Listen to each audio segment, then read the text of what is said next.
Hello and welcome back, my dear friends, my dear viewers, and my dear students. Today we are going to discuss a very beautiful chapter of your book Flamingo of class 12th, and that is Lost Spring. Lost Spring is actually written by Anees Jung, a female author. बहुत ही अच्छे तरीके से, बहुत ही खूबसूरती से उन्होंने इस chapter को लिखा है.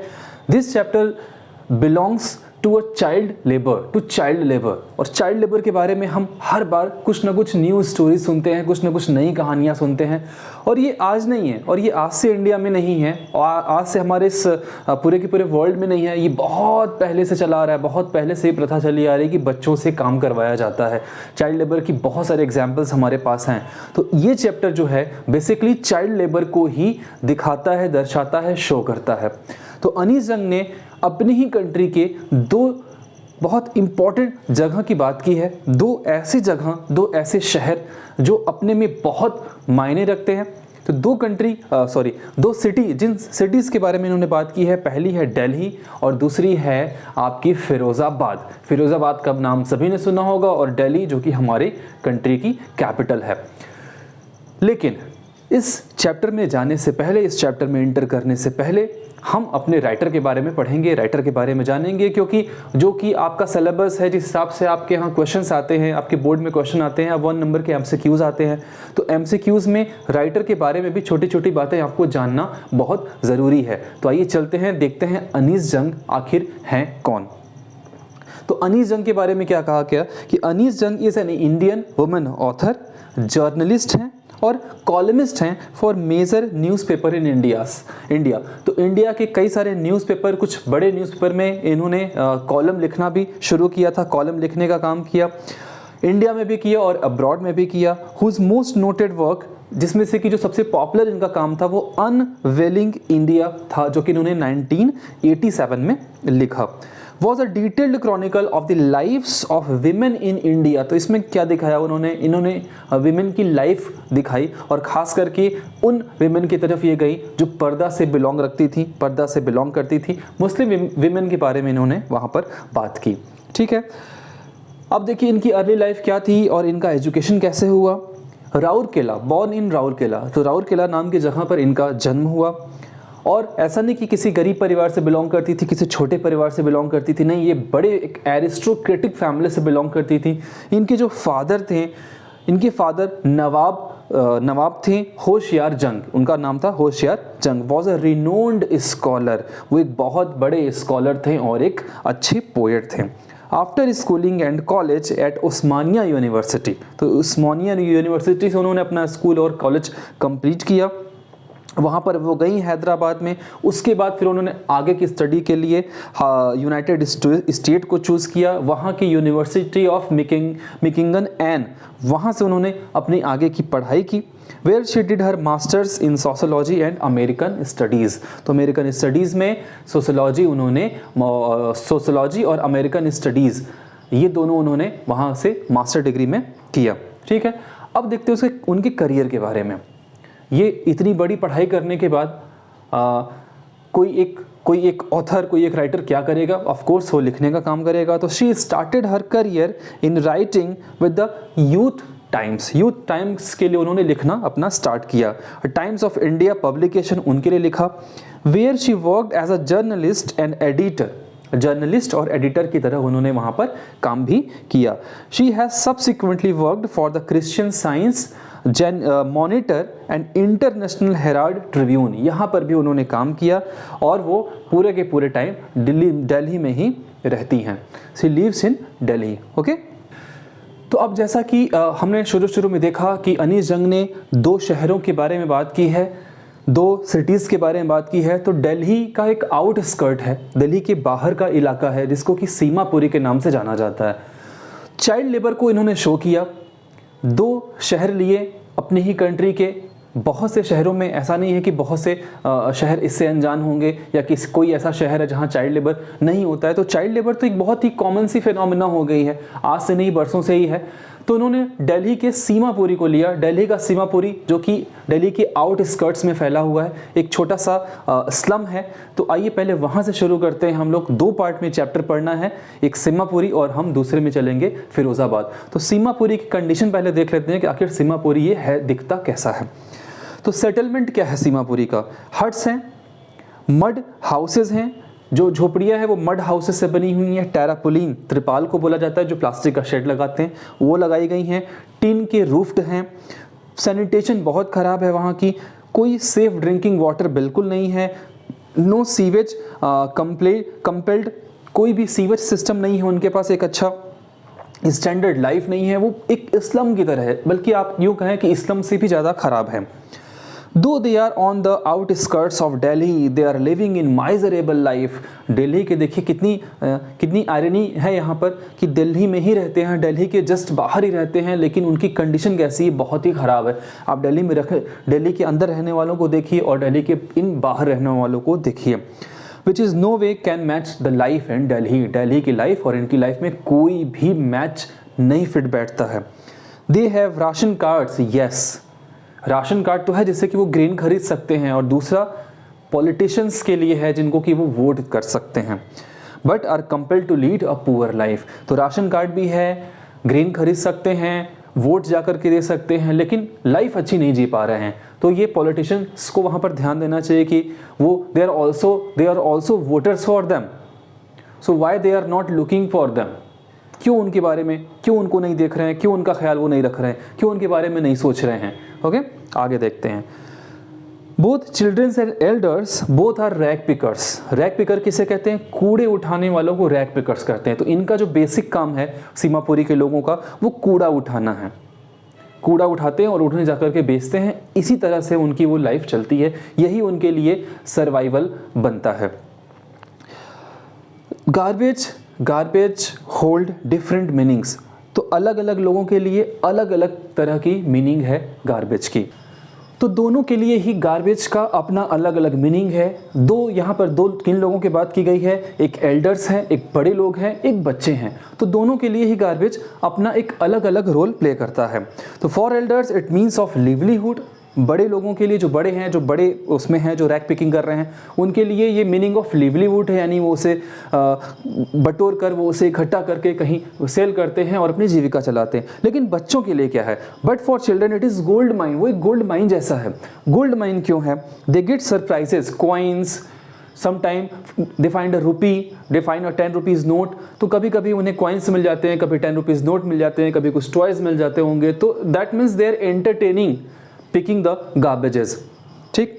Children are deprived of schooling. तो ये तो ठीक है, they are entertaining themselves, they are enjoying themselves, लेकिन इसके अलावा इनकी स्कूलिंग नहीं हो पा रही है, अपने ड्रीम्स को वो फुलफिल नहीं कर पा रहे हैं।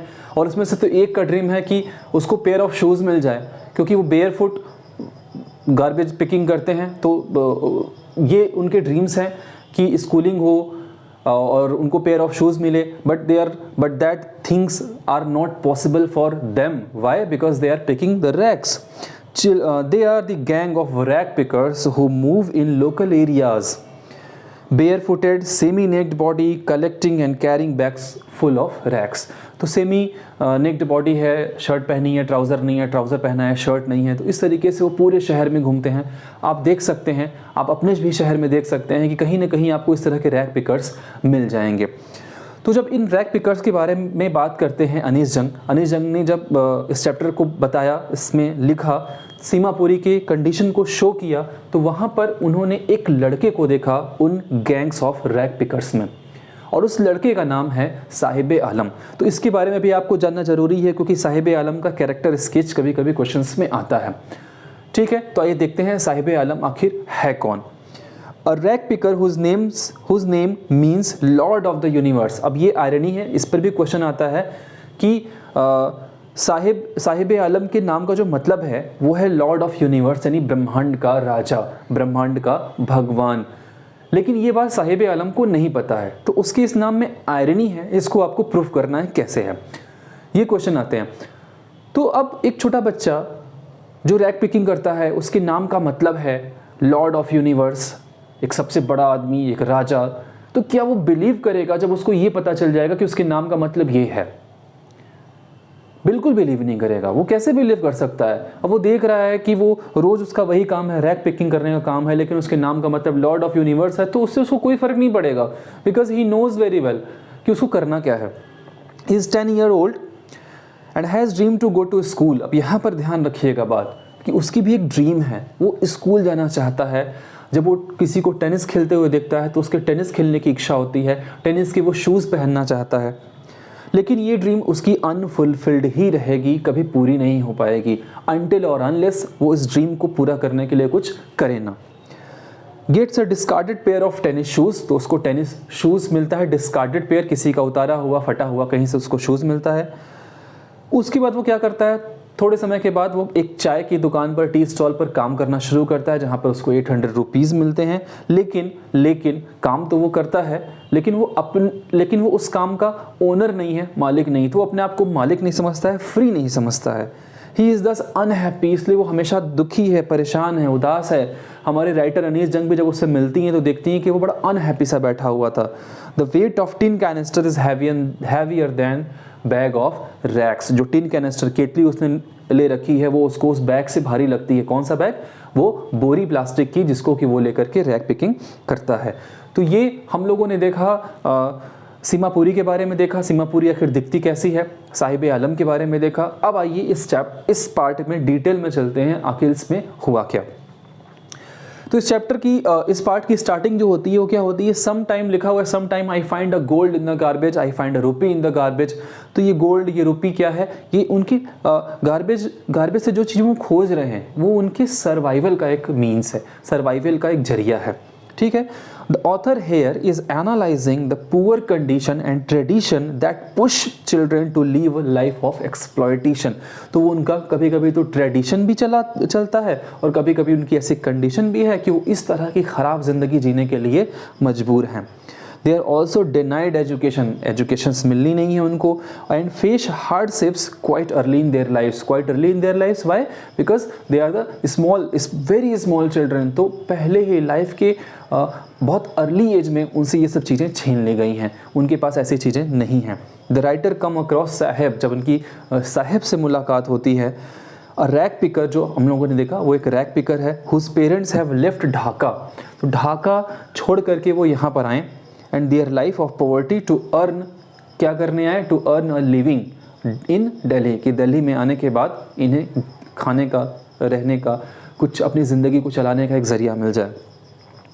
Just like many other families, even his family lives in Seemapuri. तो सीमापुरी में बहुत सारी फैमिली रहती है, उसकी भी फैमिली रह रही है, लेकिन they don't own any other identification rather than the ration card. तो राशन कार्ड को छोड़ दिया जाए तो उनके पास दूसरी कोई आइडेंटिफिकेशन का सर्टिफिकेट नहीं है। These children can't afford to go to school तो अफोर्ड नहीं कर सकते, वो इस कंडीशन में तो बिल्कुल नहीं कर सकते। But get excited when they find a coin और even 10 rupee note while rummaging in the garbage. Rummaging, जब छानबीन करते हैं, खोजबीन करते हैं गार्बेज के अंदर और उन्हें कॉइन्स मिल जाती है, 10 रुपीज़ नोट मिल जाती है, तो बहुत हैप्पी हो जाते हैं। ठीक है, स्कूल नहीं जाते हैं, स्कूल की वो हैप्पीनेस नहीं ले पा रहे, स्कूल का इन्वायरमेंट नहीं उन्हें मिल रहा है, एजुकेशन नहीं है, but they are happy in themselves. जो भी कर रहे हैं उसमें वो खुश हैं। This is their only way of earning, यही एक तरीका है जिससे वो पैसे कमाते हैं। The writer feels awful to see Saheb. जब साहेब को देखा तो बड़ा ख़राब महसूस हुआ। ऑफुल ऑसम का एंटोनिम है, ऐसे याद रखेंगे तो याद रहेगा ये वर्ड। ऑसम मीन्स बहुत अच्छा, सब जानते हैं, इसका जस्ट उल्टा awful. A rag picker whose name also means the ruler of the earth. Ruler of the earth अभी उन्होंने देखा ना, lord of universe, ruler of the earth उसके नाम का मतलब है। But the poor child has lost his childhood and roams bare footed with his bag with his friends. अपने दोस्तों के साथ, अपने उस झोले के साथ वो पूरे शहर में घूमता फिरता है, उसको फ़र्क नहीं पड़ता कि उसके नाम का क्या मतलब है, वो अपनी लाइफ एंजॉय कर रहा है। Right from morning to afternoon the author come across him in a tea stall. तो क्या देखा, ऑथर ने एक दिन उसको एक टी स्टॉल पर देखा। टी स्टॉल पे वो क्या कर रहा है, वो चाय बेच रहा है, उसको 800 रुपये की सैलरी मिल रही है, लेकिन वो खुश नहीं है। ऑथर ने जब उसको देखा तो वो समझ गई कि नहीं, ये वो तो हैप्पी नहीं लग रहा है। Saheb becomes sad as he realises that he is no longer than the master of his own destiny. अब उसको क्या लगता है कि वो अपनी डेस्टिनी का मास्टर नहीं रहा, यानी वो दूसरे के अंडर में अब वो काम कर रहा है। He starts feeling like this, कि वो किसी के अंडर में काम कर रहा है। पहले वो क्या था, फ्री था, एंजॉय करता था, जब मन किया तो कूड़ा उठाने चला जाता था, बैग उठाया और चल दिया वो कूड़ा बीनने, रैक पिकिंग करने। लेकिन यहाँ क्या है, वो किसी के अंडर में काम कर रहा है, उसको एक कैनिस्टर उठाना पड़ेगा, सर्व करना पड़ेगा लोगों को, तो उसको लग रहा है कि वो अब अपनी डेस्टिनी का मालिक नहीं रहा। And the loss of identity weighs heavily on his tender shoulder. और उसकी आइडेंटिटी क्या थी, वो रैक पिकिंग का झोला, तो वो उसके हाथ से चला गया। यानी अभी भी वो उसी चीज़ के बारे में सोच रहा है कि जब वो वहाँ था, जब वो रैक पिकिंग करता था तो वो फ्री था, लेकिन अभी वो फ्री नहीं है। तो इस तरीके से साहिब आलम को उन्होंने दिखाया, साहिब आलम की कंडीशन दिखाई, सीमापुरी की कंडीशन दिखाई। इसको आप डिटेल में, थोड़ा और डिटेल में जाकर अगर मन करे इस जगह के बारे में जानने का, सीमापुरी के बारे में जानने का, तो और डिटेल जा कर के आप पढ़ सकते हैं। वैसे इतना काफ़ी है एग्ज़ाम की पॉइंट ऑफ व्यू से। अब आइए दूसरे पार्ट में चलते हैं। दूसरा पार्ट है फ़िरोज़ाबाद। फ़िरोज़ाबाद किस लिए पॉपुलर है? फ़िरोज़ाबाद बैंगल मेकिंग्स के लिए पॉपुलर है। अब थोड़ा और हम इसको डिटेल में लेके चलेंगे। बैंगल्स यानी इस पूरी कंट्री में एक ये ऐसा प्रोडक्ट है जो लगभग सभी विमेन वियर करती हैं, सभी विमेन कैरी करती हैं। उनकी लाइफ में कभी ना कभी इससे पाला पड़ना ही है, बैंगल्स उन्हें पहनना ही पहनना है। आप मार्केट में जाके देखिए 1000, 2000, 3000 तक की आपको बैंगल्स मिल जाएंगे, लेकिन जो इनको बनाने वाले हैं उनकी कंडीशन वैसी ही है। बैंगल्स बेचने वाले अमीर हैं, लेकिन जो बैंगल्स एक्चुअली बना रहा है वो बहुत गरीब है, उसको तो रहने के लिए सही से जगह भी नहीं मिल रही है। इनका कंडीशन उन फार्मर्स के जैसा ही है जिनके उगाए हुए फसल, जिनकी उगाए हुए धान शहरों में आकर के महंगे बिक जाते हैं, लेकिन उनके पास कुछ नहीं होता है। और ये आज से नहीं चला आ रहा है, ये बहुत पहले से चल रहा है। आपने ताजमहल का नाम सुना है, दुनिया की बहुत खूबसूरत इमारत है वो। जब वो बनाई गई, शाहजहाँ ने उसको अपने हाथ से नहीं बनाया, उसको बनवाया, और बनवाने के बाद क्या किया वो सब जानते हैं हम लोग, कि जिन मज़दूरों ने उनको बनाया उनका उन्होंने हाथ काट दिया। यानी मज़दूरों की कंडीशन वैसे ही है जैसे तब थी, और आज भी वैसे ही है। हम इतने बड़े बड़े घरों में रहते हैं, जो लेबर आते हैं उन्हें बनाते हैं, और बनाने के बाद उनकी कंडीशन फिर से वैसे ही हो जाती है। वो फिर उसी चौराहों पर खड़े रहते हैं, लेबर मार्केट में खड़े रहते हैं काम के लिए। ये सोचने का विषय है। तो सीमापुरी तो ये जो फ़िरोज़ाबाद है ये वैसी ही जगह है। ग्लास बैंगल की इंडस्ट्री है, बहुत बड़ी फैक्ट्री है यहाँ पर, लेकिन इसके अंदर जो काम करने वाले हैं वो बहुत गरीब हैं। तो आइए चलते हैं अंदर। It is hub for bangle making. Working place थोड़ा हम देखेंगे इसका कैसा है। Small huts, dark, no light and very poor ventilation. अंधेरे कमरे हैं, लाइट नहीं है, वेंटिलेशन यानी हवा के आने जाने का कोई रास्ता नहीं है। टेम्परेचर हमेशा गर्म रहता है कमरे का। क्यों? क्योंकि ग्लास फर्नेस लगी हुई है, भट्टी लगी हुई है। धुएं से भरा हुआ है। लेन्स, जो उनकी गलियां हैं, जो उनका शहर है, शैंटी है, बहुत बदबू करता है, बहुत गंदा है। स्टिंक ऑफ गार्बेज की बदबू आती है हर जगह से। होवल्स ऑफ डिसइंटीग्रेटिंग वॉल्स, बड़े कमज़ोर से दीवारें हैं। अनस्टीडी डोर्स हैं, खिड़कियां नहीं हैं। नैरो लेन्स हैं, और over crowded with human and animals, यानी ह्यूमन और एनिमल्स दोनों साथ मिलकर वहाँ पर रहते हैं। 1000 ऑफ एडल्ट्स, बहुत सारे एडल्ट हैं वहाँ पर। अब ध्यान दीजिएगा, 20,000 children work there risking their eyes and health. 20,000 के लगभग बच्चे वहाँ पर काम कर रहे हैं, अपनी आँखों का और अपने हेल्थ का रिस्क ले रहे हैं। Dust of polishing glass bangles adversely affect there eyes and lungs. अब बैंगल बनाने में जब वो उसको शार्प करते हैं तो जो डस्ट निकलती है उसमें से, जो ग्लास का कण निकलता होगा, वो उनकी आँखों को और उनके लंग्स को ख़राब कर रहा है, और ये कंटिन्यूसली हो रहा है। अब वहाँ की इकोनॉमिक कंडीशन देखते हैं कि इतना कुछ करने के बाद भी, बैंगल्स इतने पॉपुलर होने के बाद भी, आज उनकी इकोनॉमिक कंडीशन क्या है और वो पैसा आखिर जा कहाँ रहा है। तो बहुत ख़राब कंडीशन है उनकी इकोनॉमिक कंडीशन। और ये कैसे ख़राब हो गई, कुछ मिडिल मैन आ गए बीच में, कुछ साहूकार आ गए, मिडिल मैन हैं, पॉलिटिशियन हैं, पुलिस हैं, ब्यूरोक्रेट्स हैं। तो ये क्या करते हैं, उनसे सामान लिया सस्ते दाम पर और बाहर ले जाकर बेच दिया महंगे दाम पर। इसको कोई इन्विजिलेट करने वाला नहीं है, इस पर कोई ध्यान देने वाला नहीं है, इसलिए उनको उनका मार्केट नहीं समझ में आ रहा है। वो पढ़े लिखे नहीं हैं, वो थोड़े कमज़ोर हैं, इसलिए वो सीधे मार्केट में जाकर अपना सामान नहीं बेच पा रहे हैं। All the profits are backed by them, सारी की सारी प्रॉफिट उनसे ले ली जाती है। Workers are not allowed to form guilds और एनी काइंड ऑफ यूनियन, वो यूनियन बनाने के लिए अलाउड नहीं है। अगर उन्होंने यूनियन बनाया, अपनी एक टीम बनाई, आवाज़ उठाई, तो उनको मारा जाएगा, पुलिस जो है उनको मारेगी वहाँ पर। They are compelled to lead substandard, खराब जीवन जीने पर मजबूर है। ऐसा नहीं है कि वो वहाँ से बाहर नहीं निकलना चाहते हैं, कोशिश तो करते ही होंगे ना वो लोग बाहर निकलने की, लेकिन गवर्नमेंट उनका हेल्प नहीं कर रही है। वहाँ की जो लोकल गवर्नमेंट है, जो लोकल पुलिस है, वो उनकी हेल्प नहीं कर रही है। तो इससे पॉसिबल हैज़ार्ड्स यानी नुकसान क्या क्या हो रहे हैं, एक्सीडेंट्स हो रहे हैं, विज़न चला जा रहा है, स्किन बर्न्स हो जा रही है, ब्रोंकाइटिस, लंग्स इन्फेक्ट हो जा रहा है उनका, मेंटल वीकनेस आ जा रही है, जेनेटिक प्रॉब्लम आ रही है। क्यों आ रही है, ड्यू टू केमिकल्स, जो केमिकल उसमें लगा रहे हैं उससे जो एक्सपोजर हो रहा है वो उससे उनको प्रॉब्लम हो रही है। तो जैसे हम लोगों ने सीमापुरी में देखा है कि इंपॉर्टेंट कैरेक्टर साहिब आलम है, तो इस पार्ट में भी एक इंपॉर्टेंट कैरेक्टर है मुकेश। मुकेश एक ऐसा कैरेक्टर है जो बैंगल मेकिंग तो कर रहा है, लेकिन वो इसको करना नहीं चाहता है, वो एक नई दुनिया चाहता है, उसके कुछ अपने सपने हैं। तो क्या है देखिए मुकेश के बारे में। अ child labour in family profession of bangle making eight Firozabad, उसकी भी लाइफ में, उसकी भी फैमिली में सेम प्रोफेशन चला आ रहा है। ही इज़ डेयरिंग, लेकिन वो हिम्मती है, वो कुछ अलग करना चाह रहा है, different from other young children of Firozabad who have submitted to age old miseries and traditional profession. तो जो उसका ट्रेडिशनल प्रोफेशन है, and what is the traditional profession, making bangles, वो इससे थोड़ा हटना चाह रहा है, वो कुछ और अलग करना चाह रहा है। Workers do not get even 2 times meal every day, इतना काम करने के बाद भी 2 टाइम का खाना उनके पास नहीं मिल पा रहा है। मुकेश क्या है, मुकेश एक मोटर मैकेनिक बनना चाहता है एंड हिज ओन मास्टर, अपना मालिक बनना चाहता है। उसके अंदर कुछ सपने हैं, सपनों पर यहाँ पर बात की गई है। And he is ready to travel long way to garage तक जाने के लिए वो बहुत लंबी लंबी दूरी तय करने को भी तैयार है। तो मुकेश की पर्सनैलिटी थोड़ी अलग है, हमने वहाँ पर साहिब आलम को देखा, उसकी पर्सनैलिटी थोड़ी अलग है। They both of them want to do different in their lifes. Okay, अब इस चैप्टर की शुरुआत, इस पार्ट की शुरुआत कहाँ से होती है। जैसा हम लोगों ने देखा कि जो मुकेश है वो मोटर मैकेनिक बनना चाहता है, तो उसने लिखा I want to drive a car. उसके भी कुछ सपने हैं, हमारे आपके भी कुछ सपने हैं। सपनों पर इम्पोर्टेंस यहाँ पर दिया है हमारे राइटर अनीस जंग ने कि सपने कितने इम्पोर्टेंट हैं। और सपने तो बहुत बड़े बड़े देखने चाहिए, इतना बड़ा सपना देख लीजिए, खूब बड़ा सपना देख लीजिए, खूब बड़ा सपना देख लीजिए।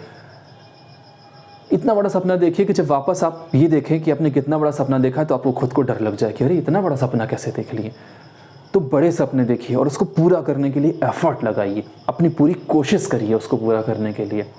अभी जैसे हमारा जो टारगेट है वो क्लास 12th में अच्छे परसेंटेज लाना है, तो सिर्फ परसेंटेज लाने से काम नहीं होगा, सिर्फ मार्क्स लाने से काम नहीं होगा, आपको उसके लिए डेडिकेट होना पड़ेगा, डेडिकेशन लानी पड़ेगी, एनर्जी लानी पड़ेगी, थोड़ी एक शेड्यूल्ड टाइम बनाना पड़ेगा आपको, तब जा कर के ये काम होगा। एक फॉर्मूला याद रखिएगा, T is equal to T, यानी T फॉर त्याग और T फॉर तपस्या। तो त्याग और तपस्या करना पड़ेगा। बिना त्याग और तपस्या के जो चीज़ें आप सोच रहे हैं वो आपको थोड़ा मुश्किल है मिलना, नहीं मिल पाएगी। तो बड़े सपने देखिए, खूब बड़े बड़े सपने देखिए, पूरा उसको करने के लिए एक प्लानिंग करिए, स्ट्रैटेजी बनाइए, टेक्निक खोजिए कि कैसे आप इसको पूरा कर पाएंगे। और T is equal to T का फॉर्मूला याद रखिए, त्याग और तपस्या। अब ये तपस्या कैसे, त्याग कैसे। अब रात को 12 बजे से सुबह 4 बजे तक पढ़ना, ये त्याग है ना, आपने नींद को त्याग दिया। तपस्या क्या है कि उस टाइम पर पढ़ लेना बहुत बड़ी बात है, तो वो तपस्या है। तो इस तरह के छोटे छोटे विजन्स आप तैयार करिए, छोटे छोटे पार्ट तैयार करिए, वहाँ से आपका ये प्रोग्रेस स्टार्ट होता चला जाएगा। ठीक है, तो आइए वापस चलते हैं, तो देखते हैं आखिर इस पार्ट में अनीस जंग क्या कहना चाह रही हैं मुकेश और बैंगल मेकिंग इंडस्ट्री के बारे में। The author shades light on another victim of child labour, Mukesh. तो ये दूसरा विक्टिम है मुकेश, चाइल्ड लेबर का एक दूसरा विक्टिम है Mukesh, who dreams of becoming a motor mechanic, हमने देखा अभी। But the child has always worked in the glass making industry, लेकिन ये जो बच्चा है वो हमेशा से ग्लास मेकिंग इंडस्ट्री में ही काम करता चला आया। They get export to many health hazard. हम लोगों ने देखा बहुत सारे वहाँ पे लोगों को हेल्थ हैजार्ड्स हो जा रहे हैं। Losing their eye sights as they work in appalling condition, बहुत डरावने कंडीशन में वो काम करते हैं, खतरनाक कंडीशन में काम करते हैं। डार्क है, डेंगी सेल्स हैं। मुकेश के फादर भी ब्लाइंड हैं। Mukesh father is blind and even his father and grandfather is blind, है ना। तो सब अच्छा, ये ब्लाइंडनेस कैसे आ जा रही है? बहुत ये लंबी लाइफ नहीं जी पा रहे हैं, बहुत लॉन्ग टाइम तक सर्वाइव नहीं कर पा रहे हैं। थोड़े एज तक आने के बाद ही इनकी लाइफ ख़त्म हो जा रही है, कुछ ना कुछ प्रॉब्लम इन्हें शुरू हो जा रही है। So the bangle makers of Firozabad are so burdened, काफ़ी बोझ है इनके ऊपर, that they have stopped dreaming. Mukesh को छोड़ करके बाकी सभी लोगों ने ड्रीम देखना ही बंद कर दिया, क्योंकि वो जानते हैं कि ड्रीम देखने से कुछ नहीं होगा। और ऐसा क्यों है? क्योंकि वो उसके अगेंस्ट पे कुछ करना नहीं चाह रहे हैं, उसके लिए लड़ाई लड़ना नहीं चाह रहे हैं। तो कुछ एक्शन आप नहीं करेंगे तो आपको रिजल्ट कैसे मिलेगा? अब जो मुकेश है वो वहाँ से निकलना चाह रहा है, वो मोटर मैकेनिक बनना चाह रहा है, तो वो कुछ ना कुछ कर लेगा अपने लाइफ के साथ। तो ये दो पार्ट हम लोगों ने देखा, एक देखा सीमापुरी, दूसरा देखा फिरोजाबाद। तो इससे आपको बहुत कुछ सीखने को मिलेगा। अब इससे क्या क्या हमें सीखने को मिल सकता है? हमें इसे मिल सकता है कि हम बहुत बड़े बड़े ड्रीम्स देखें, उनको पूरा करने की कोशिश करें, कुछ विज़न तैयार करें, कुछ टारगेट तैयार करें।